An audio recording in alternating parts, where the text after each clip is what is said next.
Today we are heading up to Massachusetts where I'm going to be taking over a complete gargoyle gecko collection. Ground guys, you're about to see some absolutely incredible gargoyles that we are going to be breeding next season, and also a familiar face if you've been a fan of the channel for a good amount of time.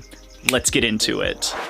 Hey guys, so actually talking to Andy when I got there, we actually got some pretty bad news on what's going on with him. I decided to ex-nay filming, we decided to talk a little bit, grab the gargoyles. I did happen to get some of this B-roll, so please enjoy some of the absolutely stunning carpet pythons that he has over at his facility.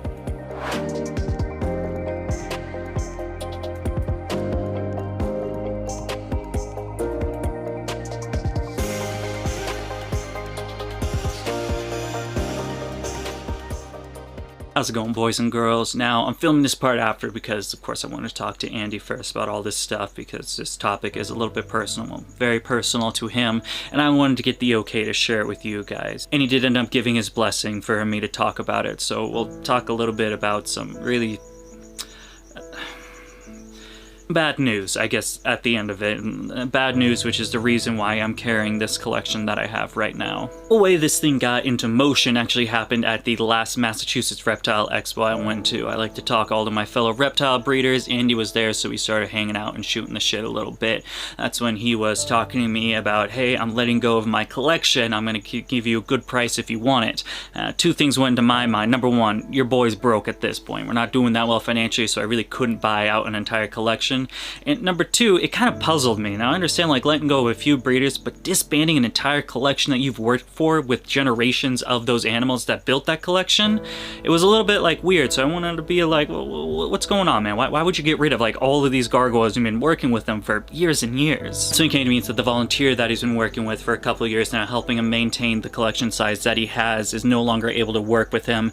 And due to some of his health problems, he was no longer able to maintain the work that it takes to care for that many gargoyle geckos. At this point, I thought it was, I didn't realize what it was at first. I know we've talked a little bit about, we have similar stomach things going on, as you boys know. I got a bad stomach. It don't work too well. The only difference is, you know, I'm still in my 20s, so I kind of just like buckle through it, but I completely understand, dude. It is hard living with this, and it's a chronic thing that you have to deal with every day. When the day came and I finally went to his house to start getting this collection, gathering things up, that's when I found out that the news was actually a lot worse than what I first thought. And that's due to the fact that it's actually has nothing to do with his stomach. It's actually his lungs. The gist of what's happening right now is Andy's got some bad lungs. His lungs are failing him and he needs to get a transplant. I don't know the inner details of why they're failing him, what's going on completely. All I know is that's pretty much the fact of what's going on. And from what I can surmise, when it comes to lung transplants, it's a little bit of a catch-22. His lungs are good for right now. Like, he's not going downhill immediately. The issue becomes is you have to get the transplant at a certain healthy status. You have to be healthy enough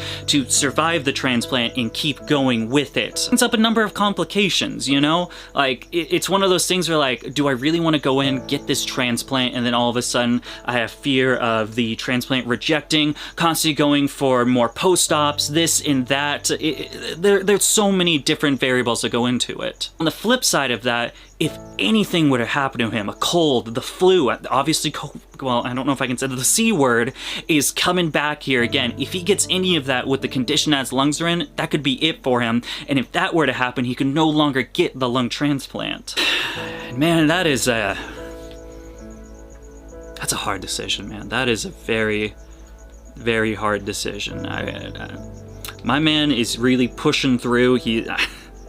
You would never know. I didn't know, man. Andy has such a positive outlook on what's going on. Being faced with this, man, I couldn't put a happy face like he is. Andy is knocking it out of the park right now. Now, I'm pretty good friends with Andy. This hits hard. This really hits hard for me. It's been a difficult thing to process thinking about it, because at the end of the day, man, Andy was the first reptile breeder that took a shot on me. He was the first guy that invited me into his facility. Check out his amazing carpet pythons, the amazing gargoyle geckos that we're gonna check out right now. He was the first dude. He was the first guy to be like, hey, you filmed this for me, here's this male red-based red stripe. An amazing dude. He's just like, nah, man, you can have it. Andy is...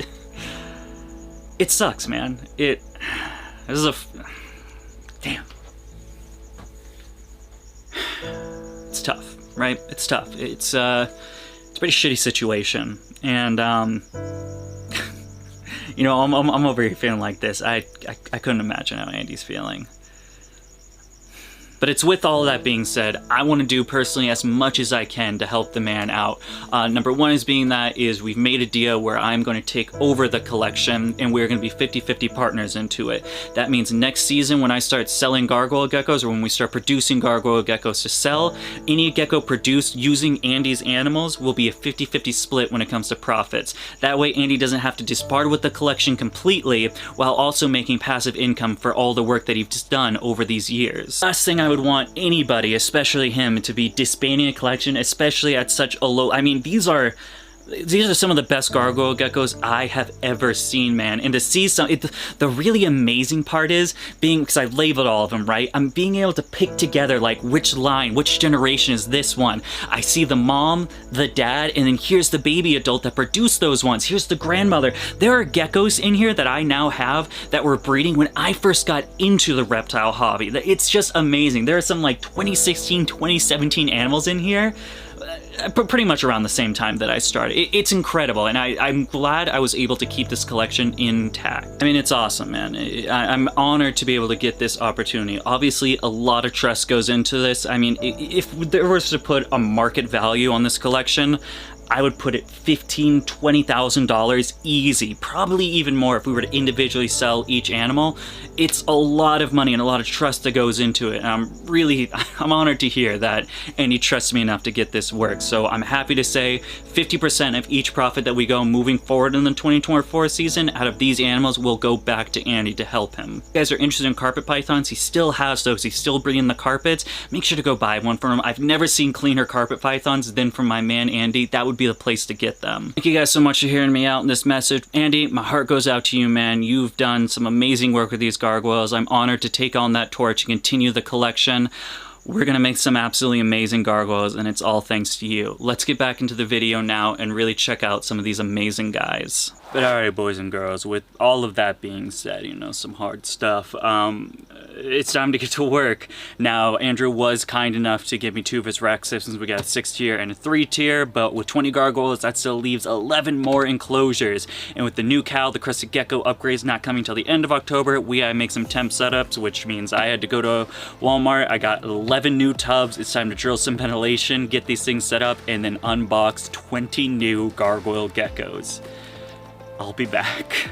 And now starting off, you guys can probably already see a bit of a difference. Our giant hallway has slowly become into a bit of a narrower hallway. He actually also, as nice as this guy is, he also gave me rack systems for these gargoyle geckos. This has given me a great idea to continue on to 2024.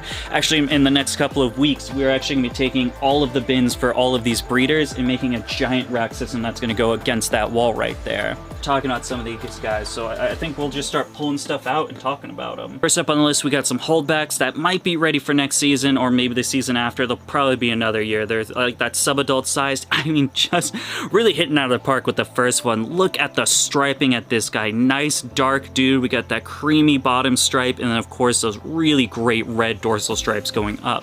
So on the list is we have another grout, this really great light base orange striped gecko. A little bit of a broken, but still an absolutely awesome dude. I actually have a female as well that kind of looks like this, so it'd be awesome to see with different generational lines what they could produce with similar males.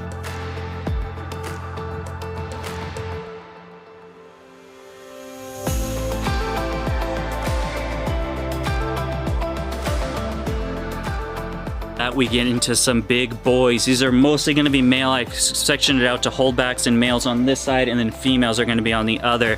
Just check out this boy. Again, light base, great orange stripes on this one. Goes all the way around. I love the little blushing on the cheek as well. A nice orange striped breeder male.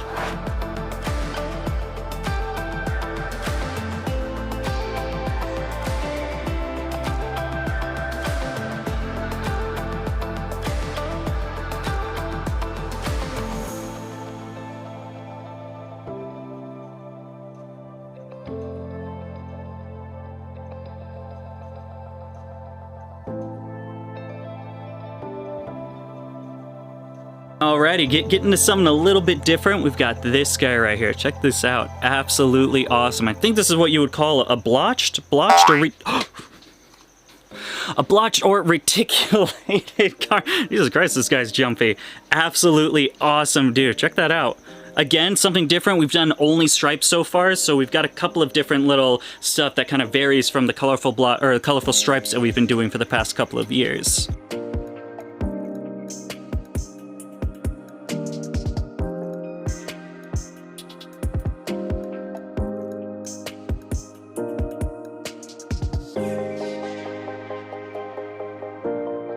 The last male over here, we've got this beautiful reticulated gargoyle gecko. Again, a new thing that I haven't worked with for a minute. I want to say that last one we talked about was blotch, and this one is the reticulated. Really interesting pattern.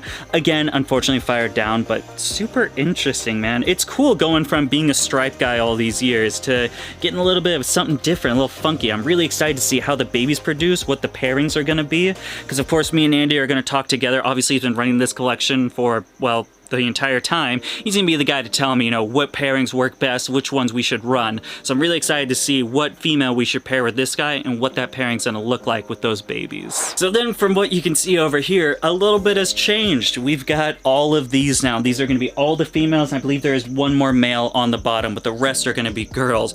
So actually what used to be the holdback and baby rack, we've actually put over here. So now we have all of the holdbacks for the 2022, 2021, and 2023, and then also the babies that we have for sale are in this little cupboard right here.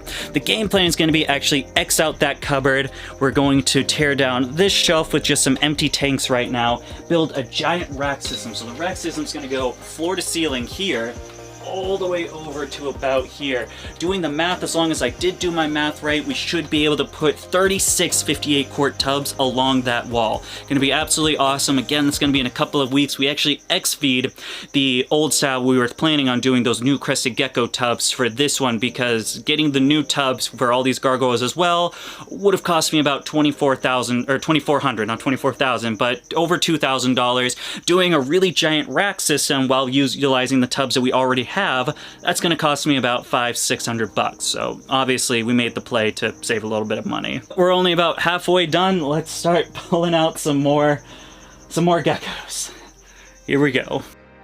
How's it going, boys and girls? So, reviewing this footage, it turns out it would take about a 45-minute video to show off all the females as well, so I've opted to do a little bit of a montage for them. Makes it a little bit easier. Also forgot to do an outro for this, so as always, thank you guys so much for checking out Dakota Blue Exotics. We're going to have a couple videos pop up with more gargoyles and a video about actually visiting Andy's facility for the first time. Make sure to check out his links I have there in the description. Thank you guys so much. Until next time, goodbye.